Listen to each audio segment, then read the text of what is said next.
On va parler d'un sujet qui me tient beaucoup à cœur, l'écriture, et en particulier l'écriture des emails. C'est pas un scoop, on passe énormément de temps sur notre boîte mail. Et si c'est le cas, c'est notamment parce qu'on fait beaucoup trop d'allers-retours dans les échanges. J'imagine que vous avez déjà eu des conversations qui n'en finissent pas, avec 50 ou 60 emails de réponse, et où on finit par plus savoir qui a écrit quoi. Si on en arrive là, c'est souvent que les différents participants n'ont pas mis assez d'énergie dans l'écriture. Dans les emails, encore plus qu'ailleurs, repensez à la fameuse courbe en J, celle qui montre qu'il faut investir du temps au départ pour en gagner plus tard. On va voir dans cette vidéo les différentes techniques d'écriture pour accélérer les futurs échanges d'emails.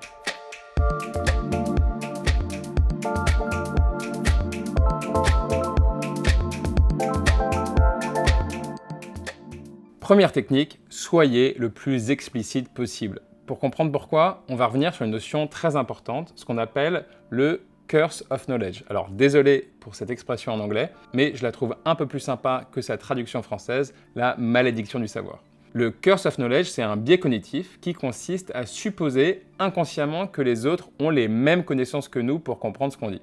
Et je vais vous prouver qu'on a tous ce biais cognitif avec un petit exemple. Je vais taper dans les mains le rythme d'une chanson très connue et vous allez essayer de deviner ce que c'est. Alors je vous préviens, j'ai un sens du rythme très moyen, mais ça devrait le faire. Alors je me concentre et je me lance.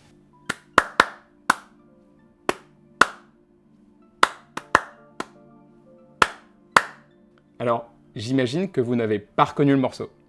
En fait c'était « Joyeux anniversaire ».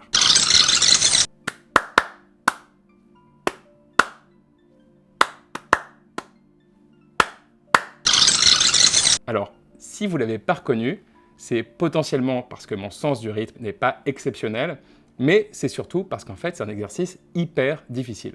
Et ce qui est intéressant dans cette histoire, c'est que ce petit test a été conduit dans le cadre d'une expérience à l'université de Stanford en 1990. On a demandé à des gens de tapoter le rythme de chansons très connues et à d'autres d'essayer de reconnaître ces chansons. Alors, comme vous, très peu d'auditeurs ont reconnu les chansons, seulement une personne sur 40 à peu près. Et en revanche, ce qui est frappant, c'est que ceux qui tapotaient les chansons étaient persuadés que 50% des auditeurs allaient les reconnaître. Et c'est exactement ça, le curse of knowledge. Ceux qui tapotaient avaient le contexte en tête, en l'occurrence l'air du morceau, et ils avaient du mal à imaginer que les auditeurs ne l'aient pas, alors que ces auditeurs entendaient comme vous une sorte de code morse un peu bizarre. Et c'est exactement ce qui se passe quand on écrit un email. On suppose que nos interlocuteurs ont le même contexte que nous en tête, alors qu'en général, ils possèdent moins d'informations que nous sur le sujet. Je pense par exemple au cas où, vous savez, quelqu'un vous forward un email sans ajouter de texte pour expliquer pourquoi il le fait. Et donc forcément, vous allez vous demander si c'est juste pour information, si c'est pour vous aider sur un sujet, ou si vous devez faire quelque chose. Pour cette personne, c'est sans doute évident, mais pour vous, en général, ça ne l'est pas du tout. Vous allez donc devoir répondre à l'email pour demander du contexte, ce qui n'est pas forcément très agréable et va générer pas mal d'allers-retours inutiles. Donc, quand vous écrivez un email, supposez toujours que votre interlocuteur n'a pas autant de contexte que vous et explicitez les choses au maximum. Donc, par exemple, n'écrivez pas « Peux-tu m'envoyer le plan marketing ?» mais plutôt « On est en train de revoir la stratégie des différents départements dans le cadre du plan de transformation digitale. Peux-tu m'envoyer le plan marketing France pour le prochain trimestre ?» par exemple. Et clarifiez aussi un maximum vos attentes sur les délais et les livrables attendus. Par exemple, ici, vous auriez pu écrire j'en aurai besoin pour lundi prochain, mais n'y passe pas plus d'1 heure, j'ai juste besoin d'une ébauche. En plus, si vous donnez du contexte, vous obtiendrez sûrement une réponse de meilleure qualité. Dans notre exemple, vous aviez dit que vous étiez en train de revoir la stratégie de chaque département dans le cadre du plan de transformation. Et votre collègue, au lieu de juste vous envoyer le plan marketing que vous avez demandé, il aurait pu aussi rebondir en vous disant qu'en fait, le plan marketing demandé n'est pas le plus pertinent, il aurait pu vous expliquer qu'il a déjà bossé sur le sujet et vous envoyer le plan de lancement produit révisé. Et dernière chose, essayez de lever toutes les ambiguïtés qui pourraient exister dans votre email. À cause de ce curse of knowledge, on a toujours tendance à surestimer la capacité des gens à comprendre ce qui nous paraît implicite. Donc vous devez rendre l'implicite explicite. Et pour ça, on vous conseille d'utiliser du latin. Alors oui, du latin pour clarifier les choses, ça peut paraître un peu étrange, mais en l'occurrence, il y a 3 petites locutions latines bien pratiques dans vos emails qui sont id est, exempli gratia et versus, qui sont plus connues avec leurs abréviations que sont IE, EG et VS. Alors, comment les utiliser? IE, ça signifie c'est-à-dire. Ça permet donc de clarifier le propos des mots, dont le sens n'est pas évident pour tout le monde, ou de pointer vers une option quand il y en a plusieurs. Dans l'exemple précédent, ça aurait pu, par exemple, clarifier le plan marketing dont on parle, car il y a en fait souvent plusieurs versions. On aurait pu ajouter plan marketing 2022, IE, celui qu'on a validé en interne suite au comité exécutif du 20 janvier par exemple. Ça évitera qu'on vous envoie la version du plan marketing qui a été envoyée aux actionnaires. EG, ça veut dire par exemple.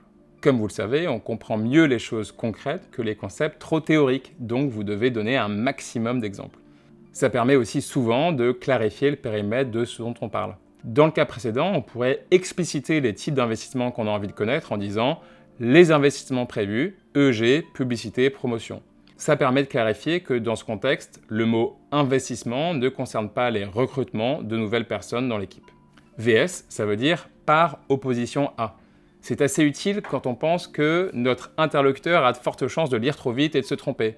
Exemple, peux-tu m'envoyer la présentation en PDF? VS en PowerPoint car je ne veux pas que les polices sautent quand j'ouvrirai la présentation. Ça peut aussi être utile quand on veut anticiper une question potentielle de son interlocuteur. Par exemple, on peut écrire « Je t'envoie le budget par catégorie de produits, VS par produit car le tableau aurait été trop grand et donc illisible. » Bref, il y a une règle d'or quand on écrit un email, mieux vaut en dire trop que pas assez. Deuxième technique maintenant. Écrivez clairement en début d'email ce que vous attendez de la personne à qui vous écrivez, de préférence avec une ou plusieurs questions bien claires et bien formulées. Et c'est seulement dans une deuxième partie d'email que vous écrirez tous les détails. J'imagine que ça vous est déjà arrivé plein de fois d'envoyer un email avec plusieurs questions et que votre interlocuteur ne réponde qu'à une partie des questions. Et en fait, c'est sûrement de votre faute. Parce que trop souvent, nos questions sont mal formulées et un peu cachées au milieu de nos emails. Alors, je vais vous donner un petit exemple où vous allez pouvoir comparer deux emails avec deux formulations différentes. Dans le premier cas, vous écrivez « J'organise une formation à la prise de parole en public mercredi prochain. L'intervenant s'appelle Adrien Durand et ça aura lieu à 14h30 en salle Mozart. Ça commencera par une formation théorique, puis il y aura des mises en situation. Dites-moi si vous pouvez être là, ce serait super pour vous et pour vous aider à progresser.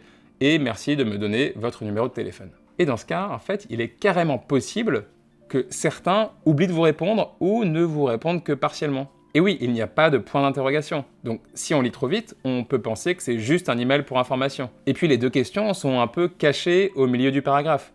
Je vais vous laisser comparer ça à une autre formulation qui serait « J'organise une formation à la prise de parole en public mercredi prochain. 1. Pouvez-vous me dire si oui ou non vous souhaitez y participer? 2. Si oui, pouvez-vous me donner votre numéro de téléphone? Ça serait super que vous soyez là pour vous aider à progresser. Voici les détails de la formation. Intervenant Adrien Durand, horaire à partir de 14h30, déroulé, formation théorique, puis mise en situation. » Donc, on a exactement les mêmes informations, mais cette fois, c'est beaucoup plus difficile d'esquiver les questions. Troisième technique, utilisez une structure du type « si, alors » pour anticiper les réponses potentielles de votre interlocuteur et éviter les allers-retours inutiles. Je vais vous donner un exemple d'échange d'emails trop long entre deux personnes en entreprise. Alors, vous allez voir, c'est un petit peu caricatural, mais ça permet de bien comprendre à quel point on peut réduire les échanges. 1. Voici ma proposition de tableau financier. Ok, qu'est-ce que je dois faire? 2. Me donner tes commentaires s'il te plaît. Sur le fond ou sur la forme? 3. Les deux. Il y a une erreur sur l'avant-dernier calcul et il faudrait rendre le tableau plus lisible. 4. Voici le tableau corrigé, est-ce que ça te va? Parfait pour moi. 5. Super, est-ce que tu peux l'envoyer à la compta et me mettre en copie? Oui, je m'en occupe. À la place de ces 5 emails, la personne qui propose le tableau aurait pu se suffire d'un seul, qui serait le suivant. Voici ma proposition de tableau financier.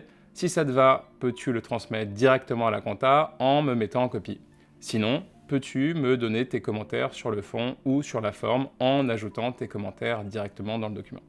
Quatrième et dernière technique, illustrez ce que vous écrivez à l'aide d'images, de graphes, voire de vidéos. Vous connaissez forcément l'expression « une image vaut 1000 mots » et ça vaut aussi pour les emails. Déjà, c'est plus rapide que de longues explications écrites, mais ça permet aussi de lever pas mal d'ambiguïté. Par exemple, au lieu d'écrire « peux-tu déplacer le bouton rouge sous la petite image un peu à droite ?» vous pouvez juste envoyer une capture d'écran avec une flèche pour expliquer là où vous voulez déplacer le bouton. Et justement, il y a plein de super outils qui vous permettent de faire des captures d'écran, de les annoter, puis de les convertir en liens à insérer dans vos emails. On vous met une liste de liens vers ces outils dans les ressources. Voilà, merci d'avoir suivi cette longue vidéo. Pour terminer, sachez que si un échange par email s'éternise un peu, c'est sans doute que les messages à faire passer sont trop complexes. Dans ce cas-là, parlez-vous au téléphone ou encore mieux, rencontrez-vous pour de vrai en organisant une réunion, ce qui est justement le sujet de la prochaine vidéo.